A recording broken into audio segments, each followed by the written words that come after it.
Welcome back to another video. Hope you are having a great day. And today we've got here one of the latest NAS units from Asustor.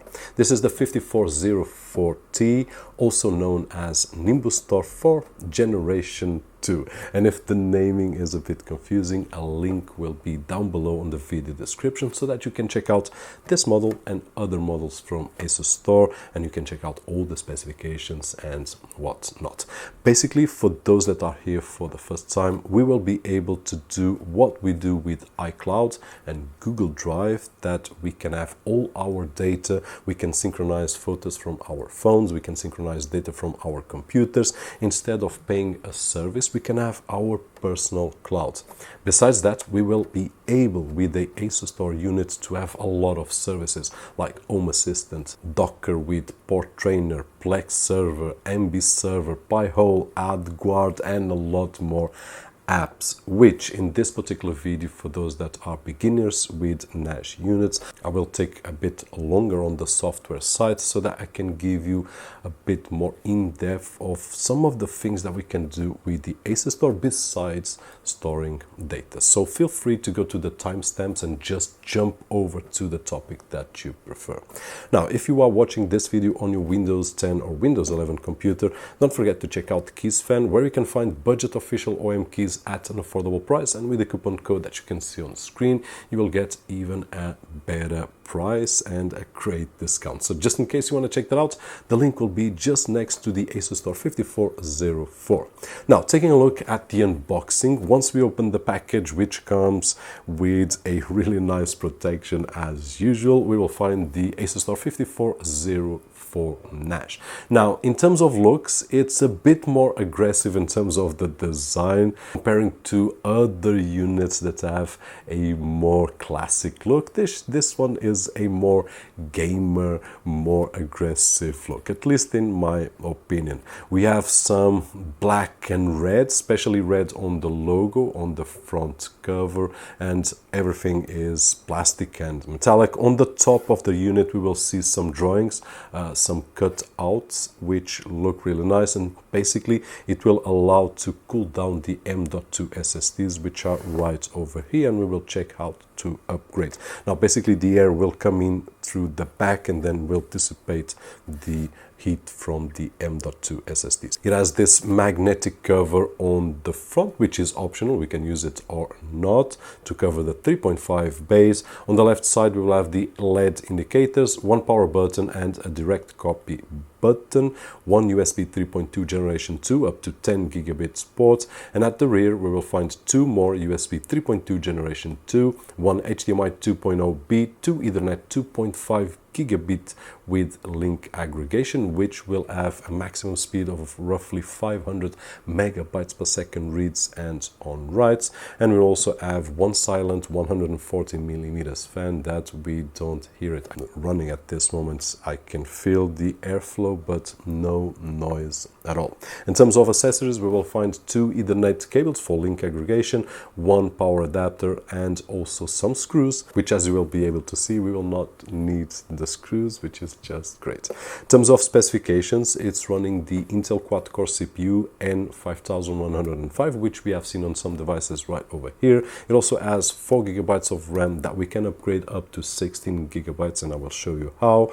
We also have 8 gigabytes of flash storage for the operating system, 4 bays for 3.5-inch hard drives, and 4 slots for M.2 SSDs. Now, in terms of the upgrades that we can do, it's really easy. We just need to remove 4 screws, remove the disk base, and we will have access to the RAM. I did upgrade to 32 gigs of DDR4 from Sabrent, but the maximum allowed for this CPU, which I did not remember, is only 16. So I had to remove one stick that I was having a few errors. So just have that in mind.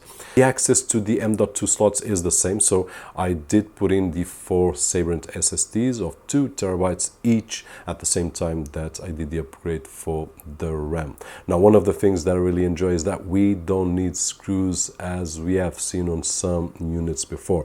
By the way, I will leave some links right over here, especially for the flash store, which takes 12 SSDs, and none of them uses screws. So the same system we will find right over here, but instead of 12 SSDs, we will have 4 SSDs. So no screws on the M.2 and no screws on the 3.5-inch drives. We just need to remove the plastic tabs on both sides and then place in the discs and reattach those plastic tabs, and that is it. It will secure the disc. Now between the disc and the bay there is a rubber protection to prevent the vibration from the discs to pass to the NAS, and basically this is it. Easy, as you can see right over there on some images. The discs that I did use were the Toshiba N300 of 4 terabytes each, and the SSDs we can use them as cache, and that means that instead of writing directly to the drives, we will write directly to the SSDs, which are faster, and then the SSDs will automatically offload to the hard drives. But we can also use the SSDs as storage, and at this moment the configuration that I have, and I will share with you in just a few moments, is that I've got 16 terabytes of storage on the hard drive units, and I also have 8 terabytes of storage on the M.2 SSDs, and this means that I've got a total of 24 terabytes right over here, which is one of the options that we can choose.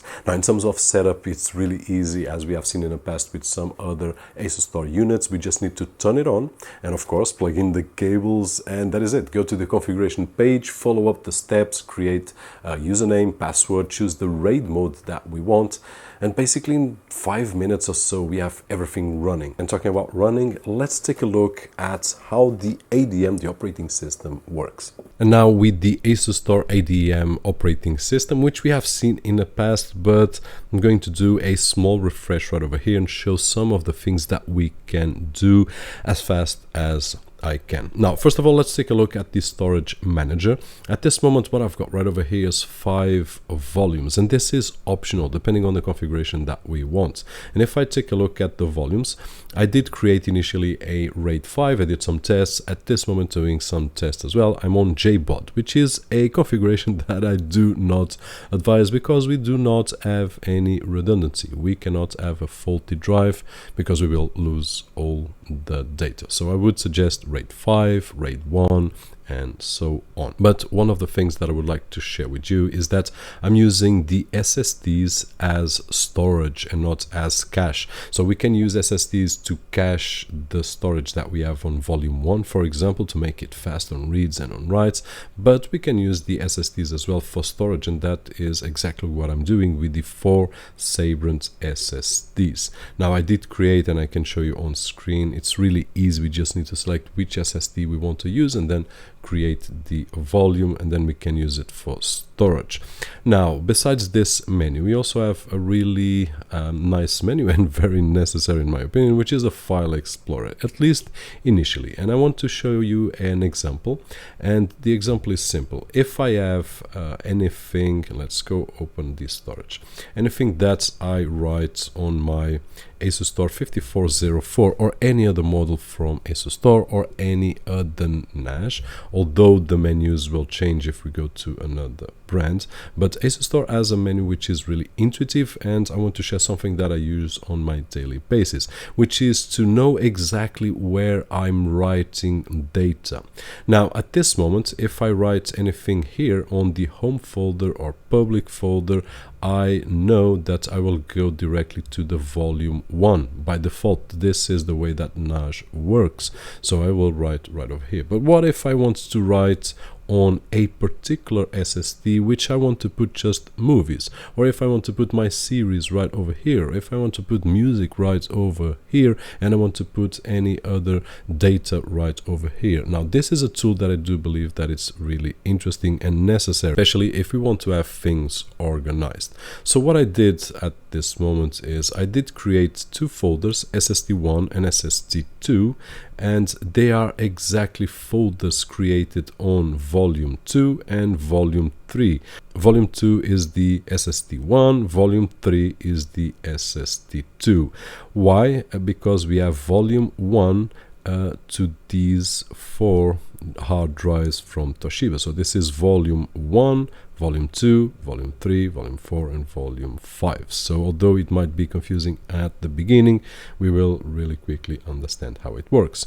So what I did is I did create a folder for volume 2 and a folder for volume 3. What we can do right now, if I go to File Explorer, I can do another example. Let's create another shared folder, and I'm going to press Add, and right over here I'm going to say I want to put this as SSD number 3, and we'll write the description as SSD number 3. Which volume do I want to use? Now I know that this is the JBOD, which is the volume with the hard drives from Toshiba. This is SSD number 1, this is SSD number 2, and this is SSD number 3. So I'm going to select volume 4, which is SSD number 3, and I can go and confirm right over here. So if I go to SSD number 3, we can see that it's volume 4, so it's correct. Now I can select right over here how I want it to work, and I want to leave everything by default. Right over here I want to read and write for all users, and I want to read and write. Okay, so press next and just finish. So what happens right now is that I do have a new folder created right over here, which is SSD number 3, and if I use any device like my computer and go to the network, what happens is that, let's refresh, I have SSD number 1, SSD number 2, and SSD number 3. So, and I can rename this to anything else that I want. So at this moment I would be able, for example, to separate my movies, my series, and my music, and I know exactly which is the volume that I'm using. So if I put anything on the home folder, I know that I'm using the volume number 1, which is the one with 14 terabytes. But if I put something on the volume SSD 1, I know exactly that is on the SSD number 1, and this is just great. So hopefully this tip will help you to organize better your NAS on that side of the screen. So we have seen the storage manager and the file explorer. On the access control, we will be able to create users and groups to deny or activate privileges on a folder or a specific folder that we create. I can just put a folder that is available for one user but not available for the other user, or groups. We have unlimited tools right over here. We also have the activity monitor that will show us in a glimpse, and of course with more details right over here, the CPU, the memory, network, and drive. By the way, we also have a shortcut here, and I'm using only the 4 GB that come pre-installed, which I'm testing how the behavior of the NAS, and as we can see, really quickly. So if you want to use it as it is with 4 GB, just cool, and then later on you can upgrade to 16 GB. Now let's close this and go to one of my favorites, which is the App Central. Now the top apps include one of my favorites, which is Docker and Port Trainer. So if we go to all apps, we will see that we will have a lot of apps. AdGuard, for example, which is also one of my favorites. I use it on a daily basis to protect my network, and we will see that we will scroll and we will have a lot of apps. Now if you never used a Asustor NAS before, you can go to the Asustor website and they will have by model the apps that we can install in each of the models. So it's really easy, and it will give us a better idea on which app we can install. So it's just a lot of apps. Here we got 2 more favorite apps, by all and Plex Media Center, and of course we also have a lot more. I'm sure that I did pass through MB as well, and it looks like it never finishes, but it will finish. I believe that it's about 100 apps in total at this moment. But the best is that if I find that I'm limited right over here, if I want more apps, I did install Port Trainer with Docker, and if I press right over here, I will have Port Trainer, and if we go to Docker Hub, we will have a world of possibilities in terms of apps, and there we will have thousands, not hundreds of apps. So we can install using Port Trainer, which is awesome. Now I will not do a video about Port Trainer because this is huge. But if you search on the web, you'll find that this will give you endless opportunities to have another apps that might not be able to be here on the App Central. Now we also have the online help, and then we have the backup and restore, which is the management in terms of the backups that we want to do. We can schedule, create schedules for weekly, monthly, daily. We can use several types of backup, internals, external backups, and we could put in a USB drive and then just create. At this moment I don't have anything connected, and we could schedule to backup our NAS on a daily basis or a weekly basis or monthly. We also have the one-touch backup, which is the USB at the front and the button at the front. I can decide when I arrive home, if I have my USB drive, I can just put it there, press the button and copy from the USB to the NAS or from the NAS to the USB. So really great as well. External devices, we can plug in a lot of devices. At this moment we don't have anything, but as you can see, we will plug in a printer or a Wi-Fi device or anything else, and it will detect. If it is a printer, it will put on the network, so we can print from any computer or mobile phone on our network, which is also useful.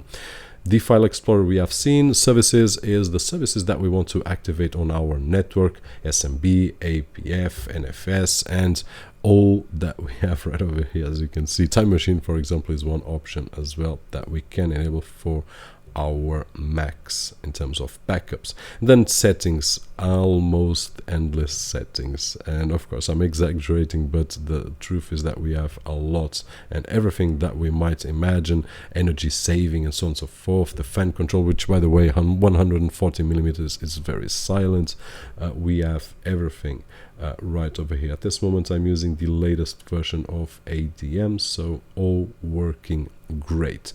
Now besides the services settings we have seen, the storage manager we have seen, system information, just to see that I'm using the 4 GB as I said, that come by default, and the CPU is the Intel N5105 clocked at 2 GHz, temperature and the RPM from the fan. So general info right over here. We also have another tool for backups, and besides this tool and besides the snapshot center, which is another tool for backups where we can schedule a snapshot of our NAS, and if we need to have any, well, if we have any accident and we need a snapshot taken from a previous period, we have right over here. So we just need to select. But besides that, we also have the opportunity to use other apps that are right over here on the App Central regarding backup. So if I don't want to use this one or this one or this one, we have apps right over here for backup. So it's just a matter of selecting.